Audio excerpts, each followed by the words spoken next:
চাঁদা আমরা দিব না, দুর্নীতি আমরা করব না। চাঁদা আমরা দিতে দেব না, দুর্নীতি আমরা সহ্য করব না। এই বাংলাদেশটাই আমরা দেখতে চাই। যুবকদেরকে আমরা স্পষ্ট ভাষায় বলতে চাই, বন্ধুগণ, তোমাদের সাথে আমরা আছি। আমি আজকে আমি হিসাবে এখানে কথা বলতে আসিনি। আমি এসেছি বাংলাদেশের 18 কোটি মানুষের একজন হয়ে কথা বলতে। আমি শিশুদের বন্ধু, আমি যুবকদের ভাই, আমি বয়স্কদের সহযোদ্ধা, আমার বোনদের আমি ভাই। সুতরাং তাদের মুক্তির জন্যই আমি দায়িত্ব নিয়ে আজকে এখানে দাঁড়িয়েছিলাম।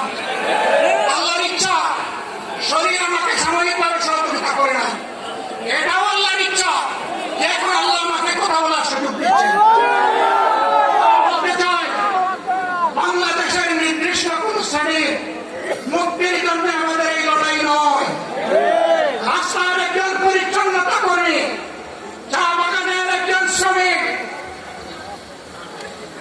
রক্ত পানি করা ঘাম জড়ানো আমার একজন রিক্সা চালক ভাই, মাঠে ময়দানে বাংলাদেশের মানুষের মুখে যারা এক মুঠো ভাত তুলে দিতে চায়, আমার সেই কৃষক বন্ধুটি, আমি তাদের হয়ে আজকে এখানে কথা বলতে এসেছি। আমি কোন অভিজাত শ্রেণীর হয়ে এখানে কথা বলতে আসিনি। আল্লাহ তাআলার শেষ হয়ে রানি আজীবন সকল রক্ত চক্ষুকে উপেক্ষা করেছি,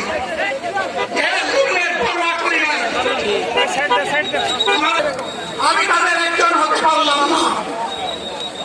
আপনাদের কাছে দোয়া চাই, ইনসাফের ভিত্তিতে একটি দেশ গড়ে তোলার জন্য আগামীতে যে লড়াই হবে, আমার আল্লাহ যেন সেই লড়াইয়ে আমাকে একজন শহীদ হিসাবে কবুল করেন। সম্মানিত বন্ধুগণ, আমাদের